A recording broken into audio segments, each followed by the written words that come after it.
Every once in a while you come across a game that's just so special, just so magical, and just fills you with an immense sense of joy. And I got to play a game just like that recently called Raider Kid and the Ruby Chest. Now get this, it's a Game Boy Color inspired Metroidvania. And of course you're probably out there saying, Jeff, I don't think you've ever played a Metroidvania before.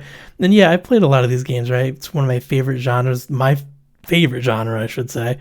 And when the developer sent me an email with a code and said, we'd love for you to check out this game, I absolutely said yes. I went to the Steam page and checked out the game, the art, the screenshots, the videos, and I feel like they absolutely nailed the Game Boy Color aesthetic, so I went ahead and grabbed that code and started playing this game. And now something really special that it doesn't necessarily like add to the actual gameplay itself, but like the total experience is that the game plays in a little square in the middle of the screen, and surrounded by that, like what surrounds that is a Game Boy Color. So obviously there's no Nintendo branding or anything because you can't really do that. But you got like the gray outline around it with the little power light, and then whatever color Game Boy Color you want on there, you pick it in the menu. So we got like the orange and the purple and the turquoise, the one I really love. I was always jealous because I had the purple one as a kid before any other colors came out, and the turquoise one came out, and I was just so jealous if anyone got one of those. But yeah, you got like the orange, the purple, the turquoise, the red, the green. That you play as any of those Game Boy Colors surrounding your game. It's really cool. There's sticker packs you can pick up in the game itself, and you put the sticker packs around the outside of the screen just to like add some extra artistic flair to it. It's just such a cool addition to the game that doesn't change the gameplay itself, but like just the full experience is just so much nicer that way. And I highly recommend playing this game on some kind of handheld. So I played on the Steam Deck, which I would highly recommend. Obviously the graphics, everything aren't super like realistic or anything, so you could really play on almost anything, but I played on my Steam Deck and it's just a lot of fun on a handheld. And now to get to the game itself, like this is the quintessential Metroidvania experience. You get everything that you want in a Metroidvania, but it doesn't stick around for too long. You know, some Metroidvanias are like really long. There's some that are pretty short, but this game is only about 3 hours long, according to the developer. It took me just under 2 hours to 100% complete the game, but I obviously play a lot of these, so I knew what I was looking for.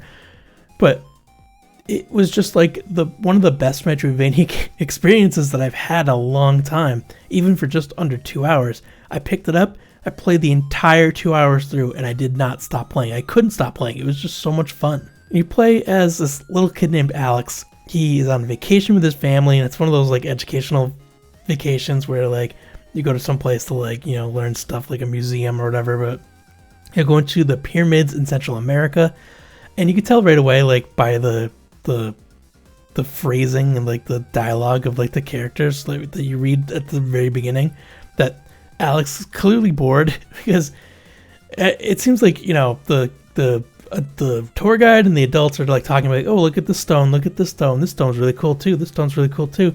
Like I imagine like what they were really saying was way more interesting, but as a kid you're like, oh, they're all rocks, it's so boring, right? So he falls asleep, decides to go off on his own, and you know, your dad comes over and he's like, oh, just stay where we can see you.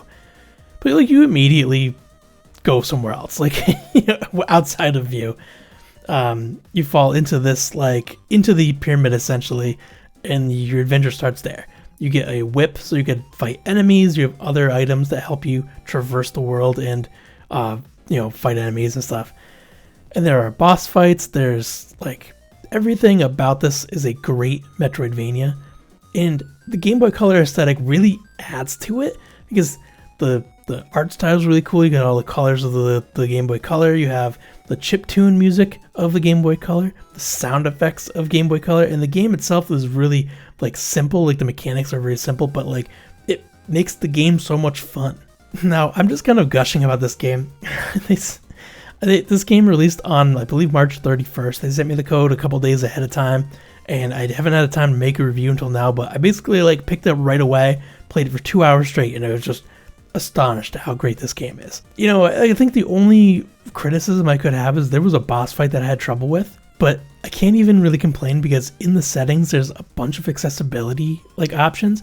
There's accessibility options for so if you hit a switch and a platform pops up, there's accessibility options to change the amount of time that platforms pop up for. So like a multiplier kind of thing. So you can have the platforms pop up for a little bit longer if you're maybe not so quick at playing games like this. There's a damage scaler to how much damage an enemy does to you. So you can have like the 1x damage, like regular damage. You do like half or none, or go crazy in the other direction. You can do 2 or like 99 times damage. I imagine 99 times damage. You get hit by an enemy and you die. It makes it a lot harder, a lot more challenging if you want that. But the options are there. There's just so much to love about this game, and when I do a review, I usually don't launch right into just talking about how much I love it, but it's just such a good experience. And the game is on the Steam page for $8. It's $7.99 US dollars, and I think it's worth every penny. It is worth more. Like if they charged $10, I would still say like, oh, that's easily a $10 game. It's easily a $15 game. I think this game is absolutely worth it. $8 is a steal. I know, like I said, 2 or 3 hours depending on how familiar you are with this kind of game, but I think that you'll want to play this game over and over because it's just so special of an experience. I just really felt weird recording this video because most of my videos that are reviews for games, I have it kind of blocked off. I do like, these are the things I liked about the game. These are things I didn't like about the game, and can I recommend it? Honestly, this game blows that whole review structure out of the water because I really love this game. If you love Metroidvanias as much as I do, go ahead and hit that like button. It tells YouTube that this is a good video and more people should see it. If you want to see more videos of Metroidvania reviews, you can click on my face up here to subscribe. Otherwise, I'll see you in the next one.